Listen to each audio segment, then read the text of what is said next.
right? It wasn't 3:30. It's over 2,000.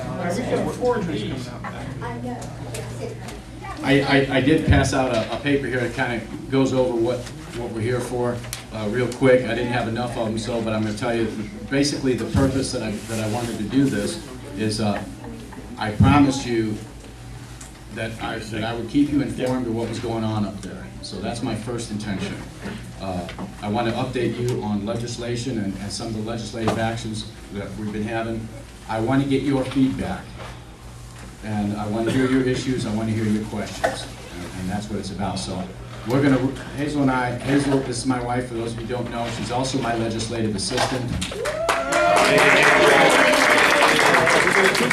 And I'm going to tell you, she has the hardest part of the job. I'm sure she But does. I'm going to turn it over to her, and she's going to basically, because I think the more that you know, the easier it is to understand what's going on up there, and when you contact people, sometimes it's hard to get a hold of us. So she's basically going to run down what a typical day is and what goes on up there as far as she's concerned.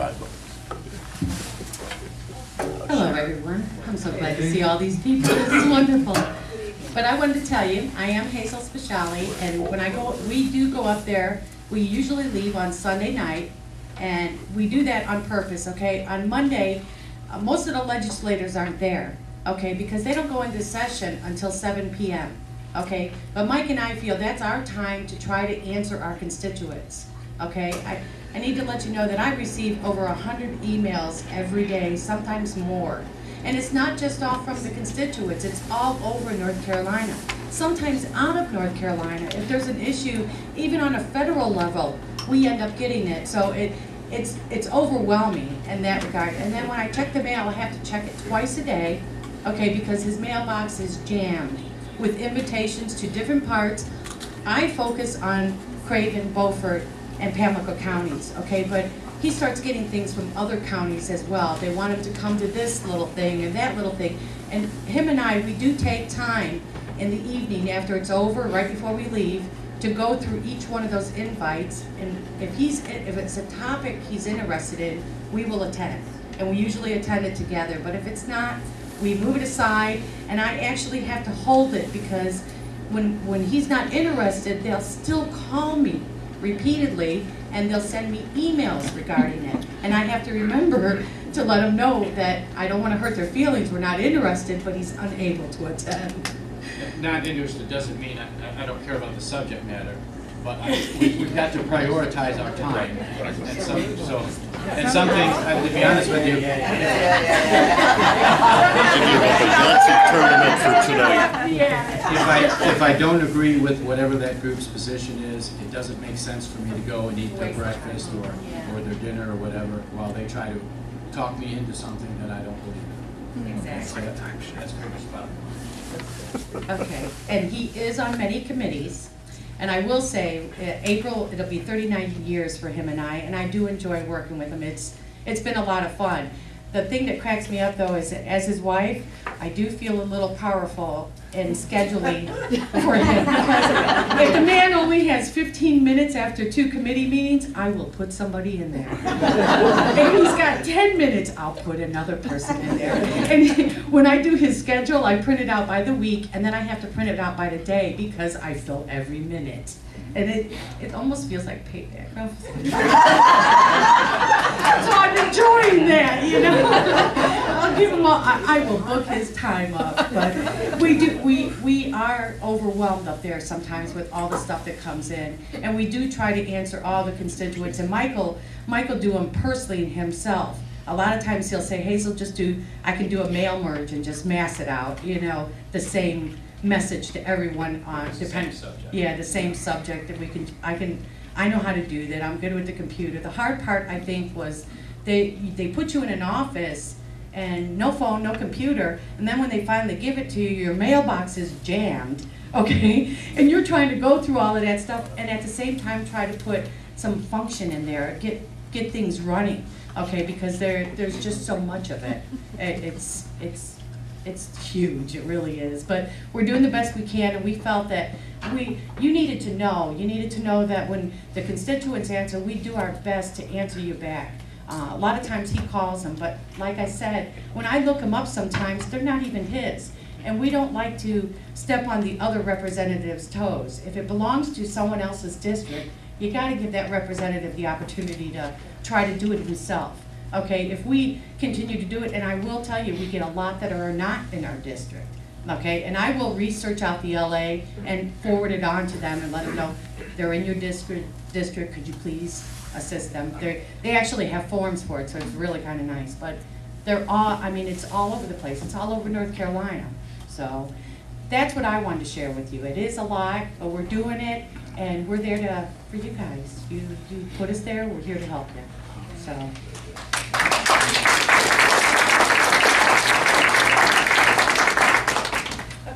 Just to let you know, Shorty, which committees I'm on. I'm on Homeland Security, Military and Veterans Affairs. I'm the vice chair on that committee. I'm on Appropriations. I'm on Appropriations Subcommittee of Justice and Public Safety. I'm on Commerce and Job Development, and I'm on the Committee on Regulatory Reform, Education Committee, and Election Law. These are all the committees that I asked to be on, and they gave me everything I asked for. Election Law has not had a meeting yet. They're dragging their feet on voter ID. Initially when we got up here, or got up there, the idea was that we were going to put through the tamest legislation that, you know, in the beginning, because even before we got up there, we knew that the press was going to come after us. And they have been relentless. They have been relentless on everyone. I'm sure you're seeing it. They're going after Tillis. They're going after Phil Berger. They're going after individual representatives.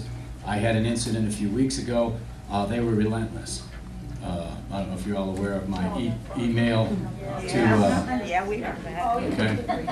That was my email response to what I thought was inappropriate. The press hounded me all weekend, and the only one I talked to was Ben Ball, first thing in the morning. I had turned on the TV. I didn't know anything about that he had forwarded that email on. I turned the TV on. This is my first time I'm speaking to anybody about this, incidentally, because I refused to talk to the press. As far as I was concerned, there was no issue there. But I turned the TV on. We had just gotten up. We turned the TV on. We were up in Raleigh, and I saw my face. And I looked over at Hazel, and I said, uh-oh. I said, this can't be good. And then I'm hearing freshman legislator calls head of the NAACP a racist. You know, that's my take. That was my second dealing with him. I don't know if you all remember a few years ago, the Bill Harper's coffin when they came down there. That was my first time I met him. I was chairman of the Republican Party at the time. He came down and wanted to know if the Republican Party was going to repudiate what Mr. Harper had done. Mr. Harper hadn't done anything. I said, there's nothing to repudiate. We're not going to repudiate anything. As a matter of fact, I stand fully behind him and his civil rights, excuse me, his right to say what he thinks. And I said, if you came down here to turn this into a racist event, I said, you can just go back in your van and head back to Raleigh, because we're not going to play that down here. And he did. He got back in his van and he left. And then he wrote the nastiest letter to the Attorney General and this and that. It was the dumbest thing I had ever seen. You remember the stickers, the No Obama stickers? Yeah. Had a picture of Obama, had a circle around it, and a slash, you know, the slash. He said that there, on the coffin, there were stickers that had a picture of Obama with a red noose-like thing around his neck. So you see where he was really groping. So I had no respect from that point on for him. And so when he sent that copy of the speech, the part that got me, the part that angered me, is he said that the intent of the voter ID, the photo ID legislation that the Republicans were putting out, was to keep minorities from the polls. That's as close to calling me a racist and calling us racist as you can get, and that's why I responded. But again, my point here is that the press is relentless. They're going after us, so we were going to keep more of the heavy-hitting stuff till later in the session. But it got to the point, we've already had some stuff come out, legislation that came out that was controversial, so it got to the point where we decided they're going to come after us no matter what, so let's just get it through here. So, and that's what I want to do is give you a brief rundown on some of the legislation that we passed And if you have any questions on it, because I know the way the press is presenting some of this stuff, I sat there the day after we passed the unemployment insurance reform, and I watched the press, WRAL out of Raleigh, and everything, I mean, the way that they skewed the whole thing, it was disgusting. Not one mention of the fact that Unemployment Trust Fund was $2.5 billion in debt to the federal government, which was one of the main reasons in putting this package together to begin with. So, anyway, unemployment insurance, I'm sure you've heard a lot about it. I'm gonna tell you what what's in that bill. North Carolina's unemployment insurance plan has been almost twice as lucrative as most of the surrounding states. Instead of 13 to 16 weeks unemployment, our max has been 26 weeks. Instead of around $250 to $280, which is the average around us, the maximum that you could get on ours was over $500, almost $600. When in 1999, the General Assembly, which was not Republican controlled at that time, decided to, since they had money in the unemployment fund, they weren't going to tax the employers that year. So they paid no unemployment in that year. 2000, of course, the recession hit. 2000, 2001. Anyway, it progressed until we ended up, if we don't have the money to pay unemployment, the federal government provides it. They don't ask us, they just provide it, and you owe it. So we ended up $2.5 billion in the hole. If we would have done nothing and just ignored it, then the bill would be paid still by 2019 if we didn't get any further in the hole. Because what the government does is the monies that they give to us, they take 25% of it back to pay that bill.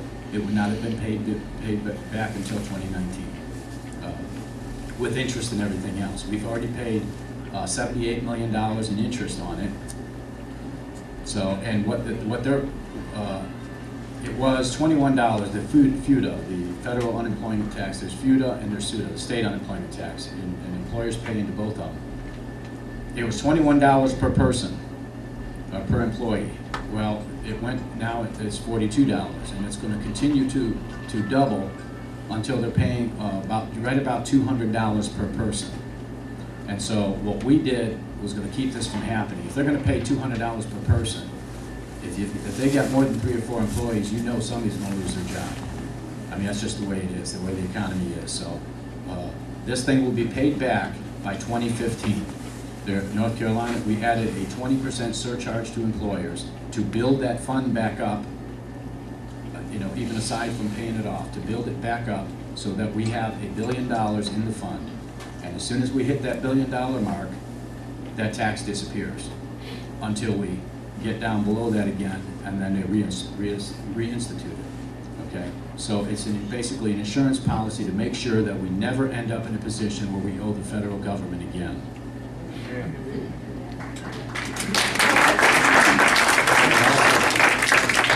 However, if you listen to February 4th, I think it is, or the 9th, the archives, if you listen to the session, you would not believe what was said to where they got to that point. It was unbelievable. Yeah, you can go to ncleg.net and go to audio.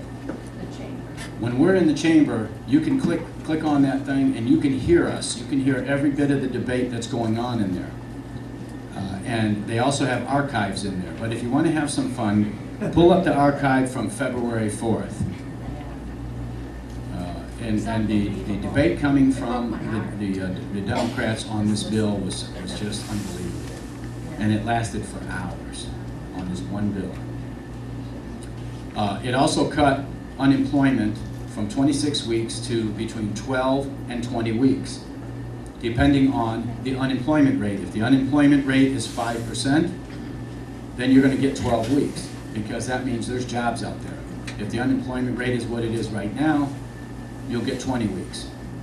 But one of the big changes is, as you look for employment, you can turn down the lesser jobs, the lesser pay, right up until you get to your halfway point.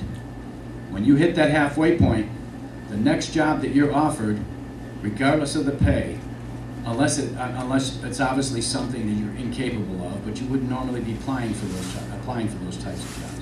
The next job that you're offered, you're required to take it or you lose your unemployment.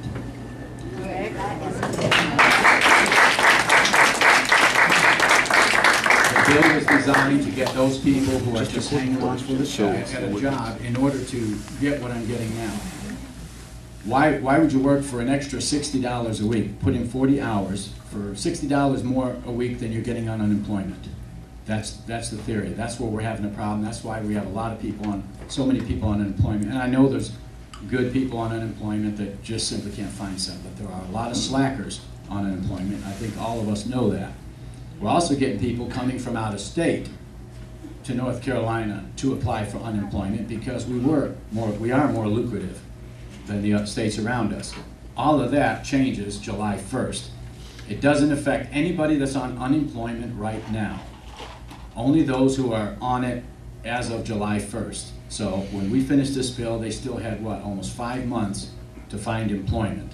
So the people that are saying, you're taking away from me, you're taking away, I'm not taking anything away from you. You got 5 months to find a job or your benefits will come down to this amount. It's, you know, again, it's a hard decision. And we debated this thing over and over and over. We changed it and amended it and came up with what the best plan that we could come up with to honor the commitment that we made to you folks, to everybody throughout the state, that we're going to go up there and we're going to make the hard decision. And that was a hard decision for most of us. But we felt it was the right decision. HB 8, eminent domain, clarification on when your property can be taken, and it has to be for public use, just like the Constitution says. Not for a public purpose or any other reason. It cannot be sold or turned over to a private agency or anything else like Kelo versus New London. That's not going to happen in North Carolina. We passed a domestic violence abuser treatment program for those women that there's guys too, but it's mostly women, obviously, that are abused by their husbands, and the guy's arrested, and he's put in jail, and he's put on a treatment plan. If he came off that treatment plan, the spouse or ex-spouse was not notified. And I think we all thought that was a scary thing, that, you know, you think they're in treatment, they're getting taken care of. Well, if they just don't show up and they just decide not to go there, now the spouse or ex-spouse, whatever it may be, will be notified that he hasn't been getting his treatments. And of course, we voted no on the North Carolina exchange. There will be no state exchange in North Carolina.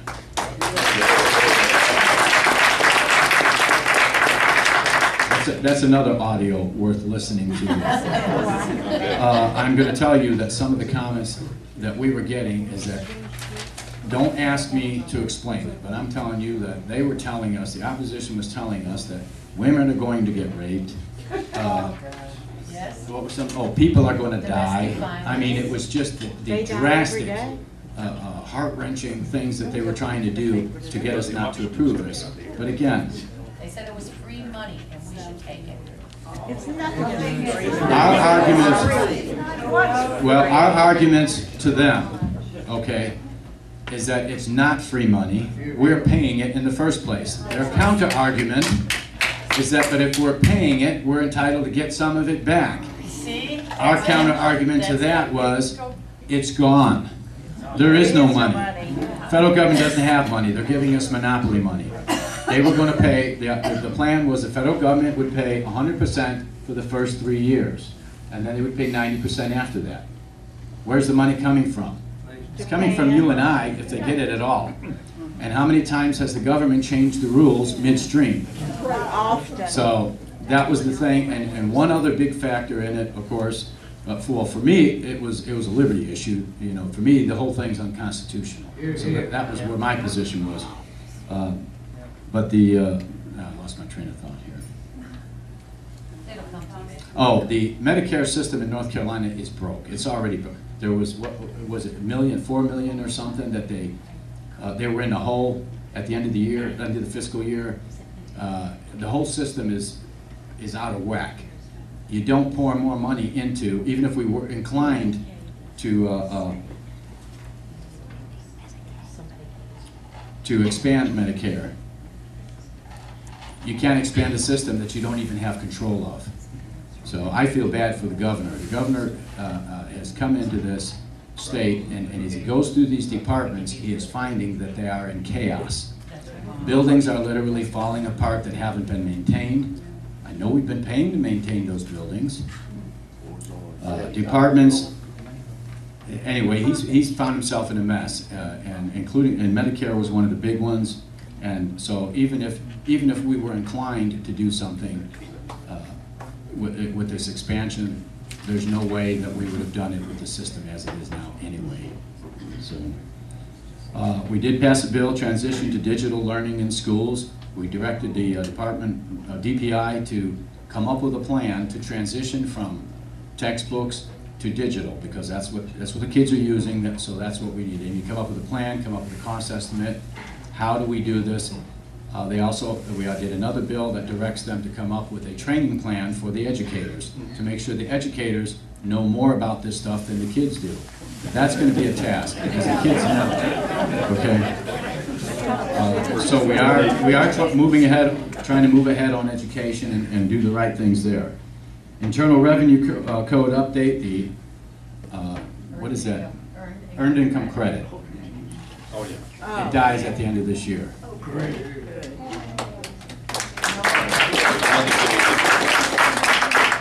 We didn't kill it. It had a sunset on it. We just allowed the sunset to sunset. And so we got all this. That's another interesting tape to listen to.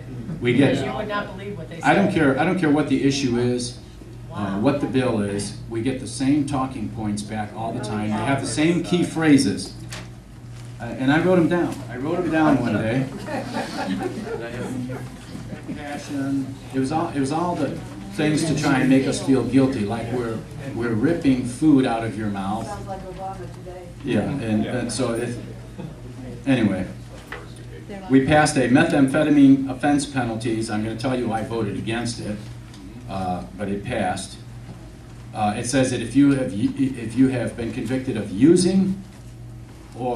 possessing or manufacturing methamphetamines, then you will forever be barred from having pseudoephedrine, which means if you were 20, and this is why I voted no, if you're 20 years old, you do something stupid, as many in society have done, you tried something, you got caught, for the rest of your life, you can no longer use Sudafed or any product that has pseudoephedrine. I just thought that was the nanny state reaching out again, an unnecessary regulation. There are already laws against possessing pseudoephedrine. He was the only one that voted against it. I was the only Republican to vote against it, but again, for me, it's a freedom of speech.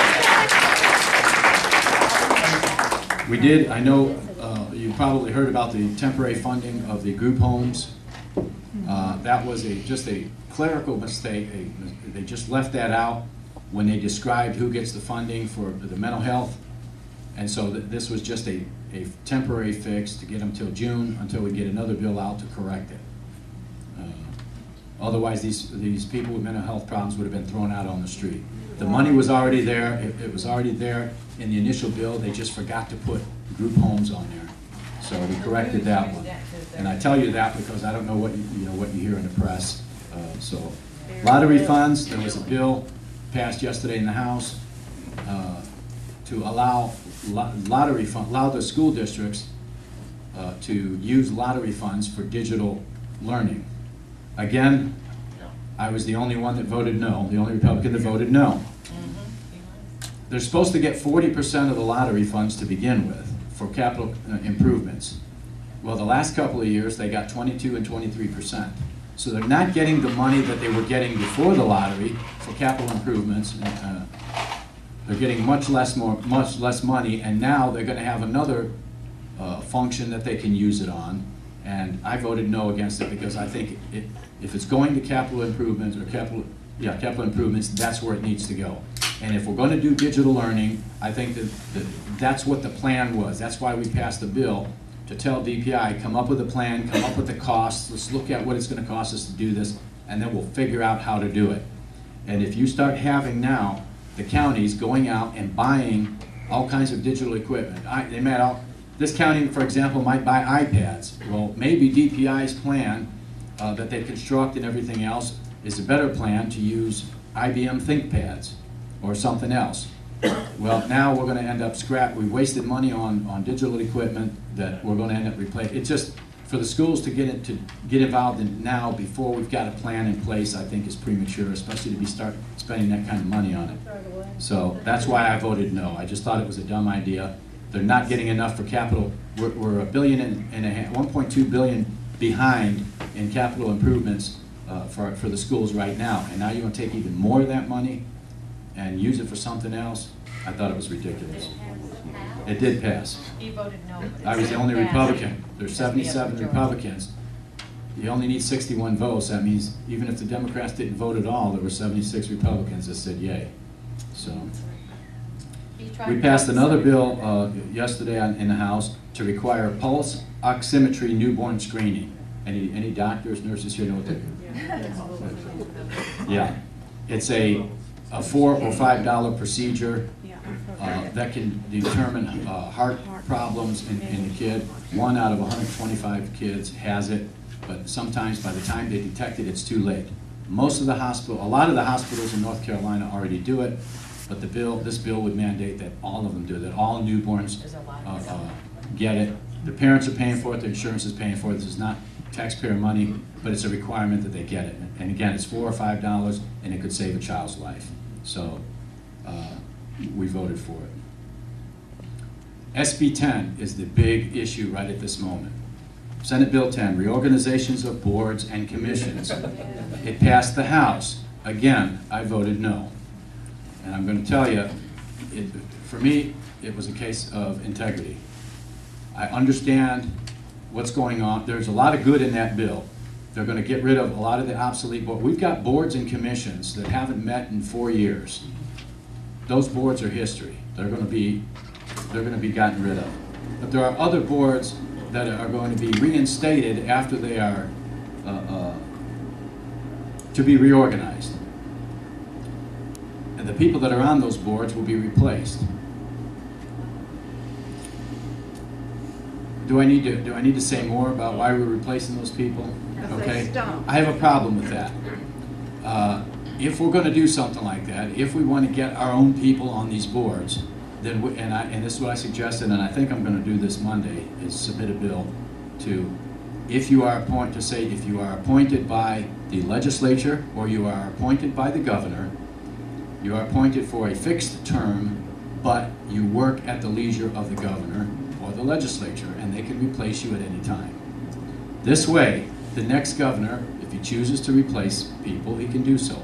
Our governor, if he chooses to replace them, he can do so. But he will be doing it legitimately in accordance with established law, and not coming up with a bill, in my opinion, that's playing the same game that the Democrats did for 140 years when they were in control. I just don't agree with it. So I voted no. For me, again, it's integrity. And you sent me up there with my integrity, and I intend to leave there in 2 years or 4 years or whatever with my integrity intact. Introduce your bill.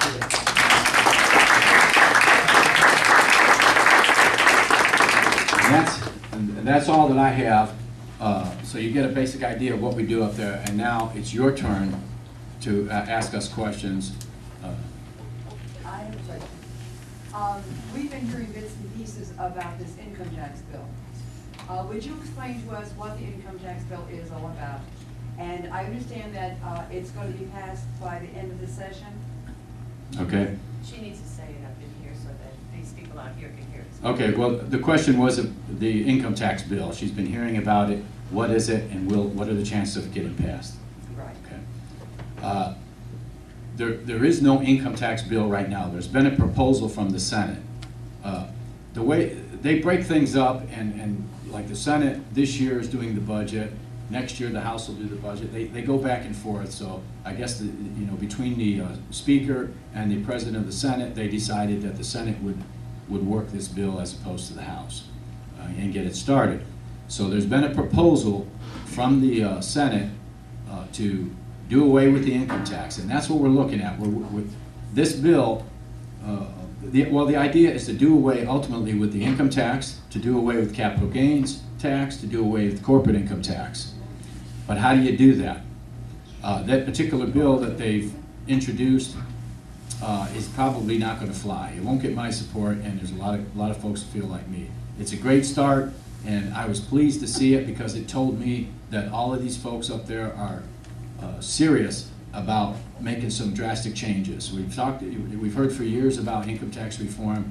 Well, we're really looking at it. It's not likely that it's going to be eliminated this year, but we're looking at reducing it. You know, maybe, you know, the idea right now is over a 3-year period. You know, knock a third of it down, and a third of it down until it's gone. The problem is, where does the money come from to replace it? Obviously, you know, with majority of Republicans, we're looking at where can we reduce spending. But we're not going to be able to reduce it enough initially, so we're going to have some revenues from somewhere else. You have a lot of services. One of the proposals in this bill, you have a lot of services, most services, as a matter of fact, that are not taxed. Most of your professionals are not taxed. Doctors, lawyers, when you pay your bills, there's no tax there. And that is the biggest growing part of the economy here in North Carolina is services. So there's a lot of tax revenue that's not being taken advantage of. Manufacturing and some of the other things, you know, that were big in North Carolina now have shrunk over the years, so tax revenues have gone down. So the idea is to tax services. Businesses would pay for a yearly license based on their revenues, their annual revenues. Small businesses, and they didn't define what small businesses was, and this is where I had problems with the bill myself, would pay $500 a year for their business license. I don't see how that we can do such a thing to small businesses, particularly at this point in time. At any point in time, really, a small business trying to get started, $500 is a lot of money. So that's why I don't think that bill's going anywhere. As a matter of fact, I know it's not going anywhere. But they're working other proposals, so there is nothing laid out right now other than that which they had proposed. I mean, they had that one ready when the first day we went into session. So, and they broke it down to us, but I guess they could tell that we weren't interested. So this originated in the Senate? In the Senate, yeah. Senator Rucho is the one that came up with it. So. And this is for North Carolina, or? This is for North Carolina, yeah. Try and do away with North Carolina income tax. So why don't they just go with a sales tax on everything you purchase? This Because way you then don't nickel and everybody will dime hit all the borders these. or order online. We've already thought, this way particular everybody bill pays. would have raised the sales tax to 8.25%. Mhm. Okay, in addition to all those other things. But when you get around the borders, their sales taxes are cheaper than ours, so you lose everything along the border. They go across the border to spend their money. So that becomes a problem, becomes an issue. Oh dear. Michael, I've got a long rambling question. I hope I can get it out straight. Something that's just kind of forming in my mind. We're hearing in the newspapers that there's a lot of conflict between the Republican senators, you got senators in the Senate, Republicans in the Senate, and the Republicans in the House. Not getting along too well, according to the newspaper. When I went to the National Georgia State Convention with the delegate of the Republican Party, I got disturbed because it seemed that the establishment, the Republicans were there running the show. Can you all hear me? No, we Here, cannot come hear. on, come on up here. Thank you. I'm sorry. I'm having a hard time getting my thoughts together, that's why I was mumbling, I guess. What I mentioned was that there's been a lot of newspaper coverage about the Republicans in the Senate and the Republicans in the House not getting along very well and not being able to get their agenda together, what they wanted to move forward. That's been in the newspapers. And another thing, along the lines, you'll see the tie in a minute. I went to a Republican convention in Raleigh, and there seemed to be, to me, that the powers that be there, the establishment there running the show, were not interested in hearing from the delegates as much as they should have. They should have been more responsive to what we wanted to discuss, what business we wanted to get done when we were there. They seem to want to drive their agenda, get on with their parties, and not finish what we really came there to do. So, what's bothering me is that, are these just honest differences of opinion among different legislative representatives who've been elected up there? Or is there really a push-pull going on, a lot of undercurrents going on up there? there's always a lot of push-pull, and there's always a lot of power struggles. I mean, you got 77 Republicans in the House, 43 Democrats. You got 17 Democrats and 33, I think, Republicans in the Senate. All of the bills are originating from the Republican Party. I mean, the Democrats' bills, unless it's something that stands a chance of passing, it's going to happen with their bills like it happened with ours for many, many decades, as they'll sit in committee and die. You know, I don't think we have a power struggle going on between the House and the Senate right now, but I don't think that it's impossible for us to end up in that spot as we pass bills back and forth. I know that, I'll give you a good example, the one SB 10 was written up by, pushed by Senator Apodaca. I was on the Job and Commerce Committee when it came to us, and we had, of course, decide if it was a good enough bill, if it was what we wanted. We made some adjustments, made some changes to it.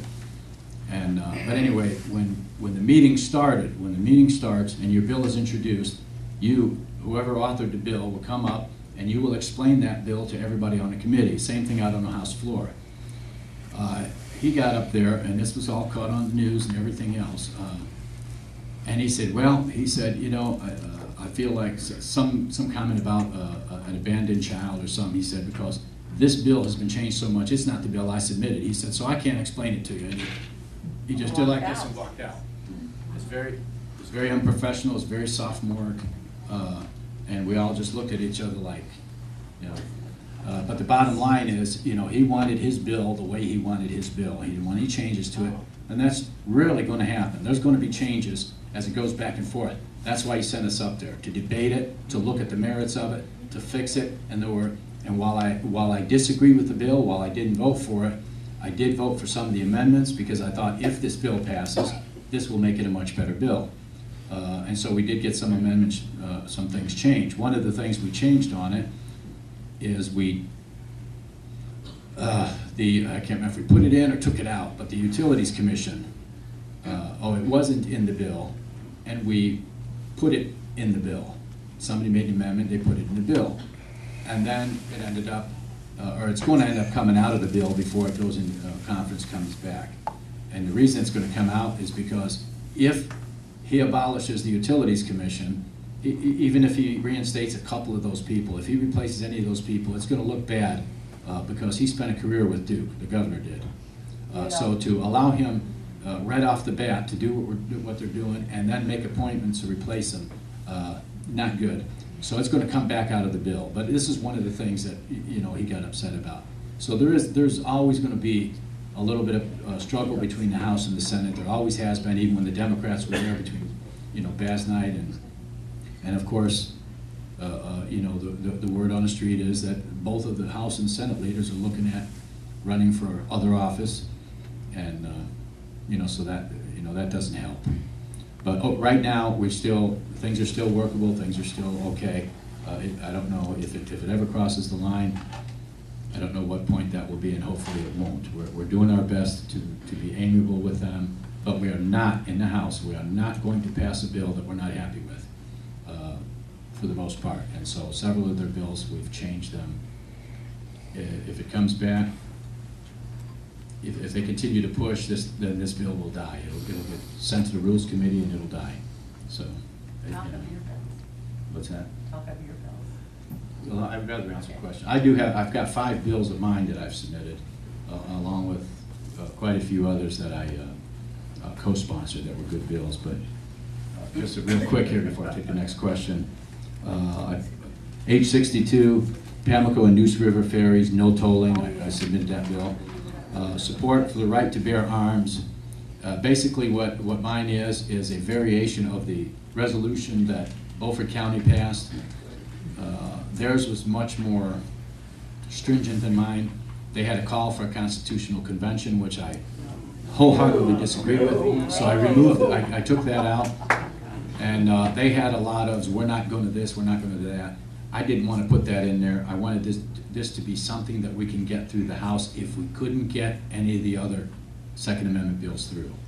And basically what it is, it's stating that we in North Carolina, the House of Representatives, believe in the Second Amendment and our Second Amendment right to keep and bear arms. And that we won't tolerate any infringement upon that from the federal government. And we're going to, if this passes, a copy is directed to be given to our entire congressional delegation in North Carolina so that they understand the way they need to vote. And that's basically, there are various grades, just so you know, of other bills, other Second Amendment bills, from mine working their way up to harsher and harsher and harsher until we're imprisoning federal agents for coming here.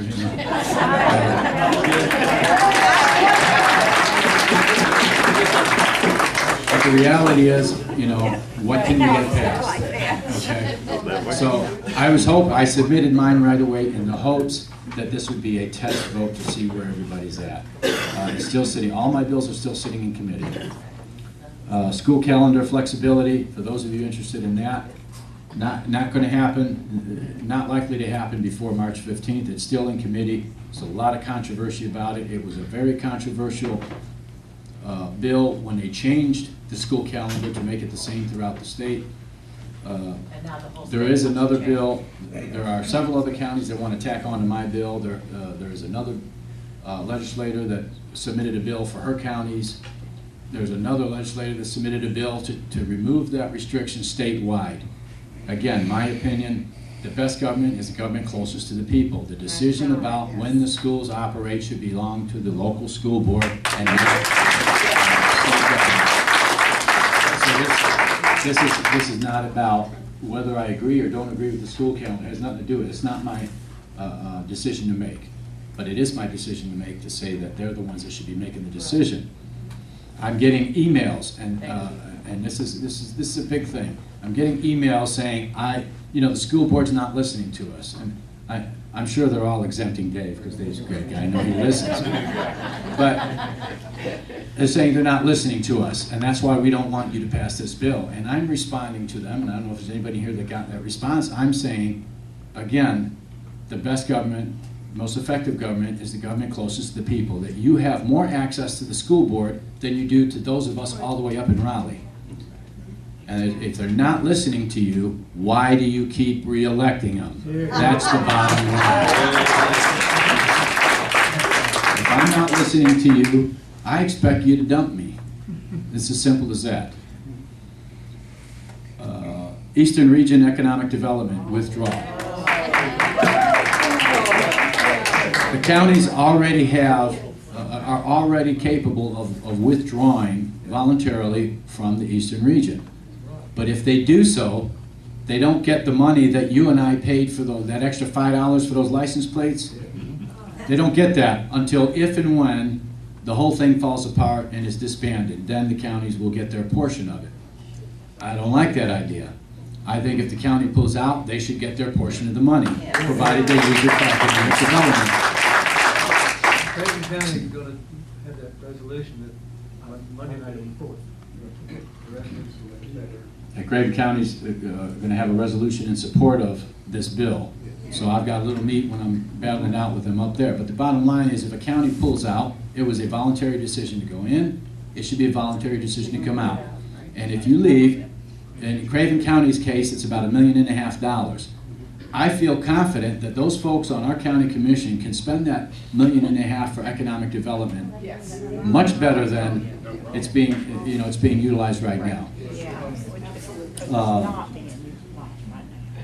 And I co-sponsored a bill requiring safety helmets on motorcycles for those folks under 18. If there's any doctors or nurses in here, don't get mad at me, but it's a freedom issue. If you're over 18, it should be your decision to decide if you're going to wear a helmet or not. So, and that was there's actually a bill written up by someone else, and I was a primary sponsor with him, and he finagled it to where I ended up being the primary sponsor. And the reason he did that is because we get 10 bills that we can submit. So this will now go against my quota. That's all right. I got it. Mike, can you get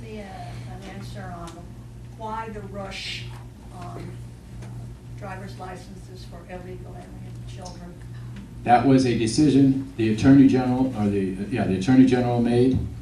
We had DOT, and I You think didn't hear the question. We got Oh. another room that can't. the question was, what was the rush to issue driver's license to illegals, correct? Okay. Supposed to start, I believe was it March 1st or May 1st? March 1st. There's a bill that was submitted. We're trying to push it through as quickly as we can to delay that decision for another year, which will buy us time to put in a bill to keep it from happening, period. I'm going to tell you my position on it. This is for the driver's licenses for those people that came here as little children or kids, and went through our schools and everything else. So I'm still not sure about that, but if a kid came here, if he has no control over the fact that he's here, all he's known all his life is that he's an American and he's now old enough to get a driver's license, I'm not sure that I think it's a good idea for us not to go ahead and let him have it. I mean, his life has been an American as far as he knows. So I think, with me, I guess the jury is still out a little bit, but you can give me your opinions on that What one. about the job that goes with it? Nothing goes with it. It says no legal status, it will say no legal status on that driver's license. You can only use it for driving, can't use it for voting, won't be able to use it for anything else. Okay. I hope we have that well spelled out in the training session. Well, this is why we want to delay it for a year, so we can, if this is going to have to be done, and we are in disagreement that it has to be done. This is the Attorney General's decision, based on what Obama has put out about the DACA, I forget what that stands for, but The Dream Act. yeah. But the bottom line is, issuing of driver's licenses is a state responsibility, and the federal government has no decision-making in that whatsoever, okay? So, what the next bill will be, I know the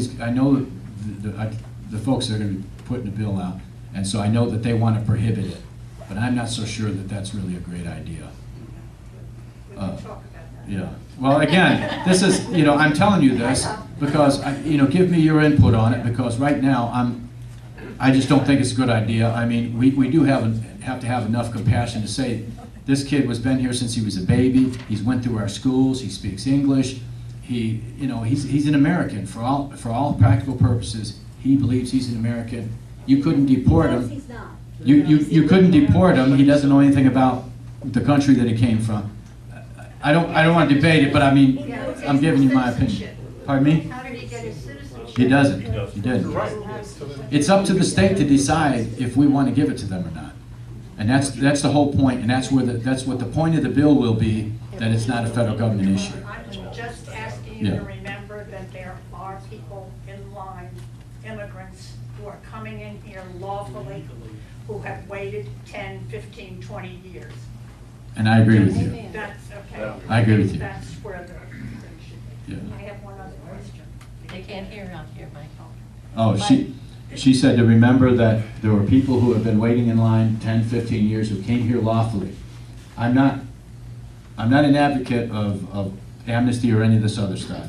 We're only talking about driver's license here. And that's all it would allow them to do. It would be clearly marked, and I'm not for it, I'm not against it. I'm in the middle, I don't know, I haven't given it enough thought. I'm just saying, that I think it needs to be considered that they've spent their entire life here.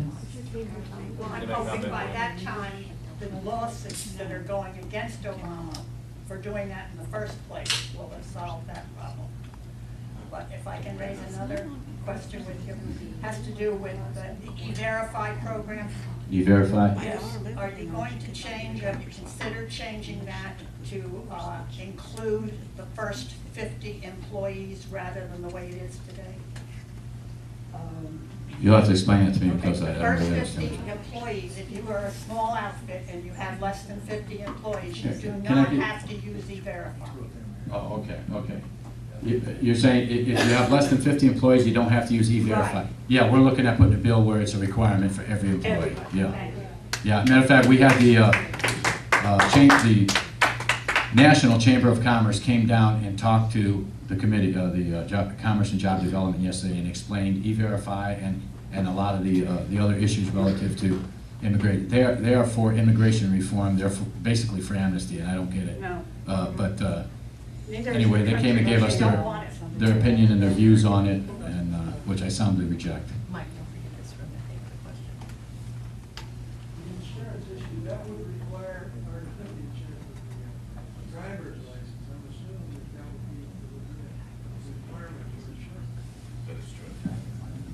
Yes, if they get a driver, if they go through with this thing and they get a driver's license, they're gonna be required to have insurance like the rest of us, or they get no driver's license or it gets revoked. Any other questions out there? Because I've kind of ignored you. Me too. Was there somebody else? I've got a question about the Civil Rights Act.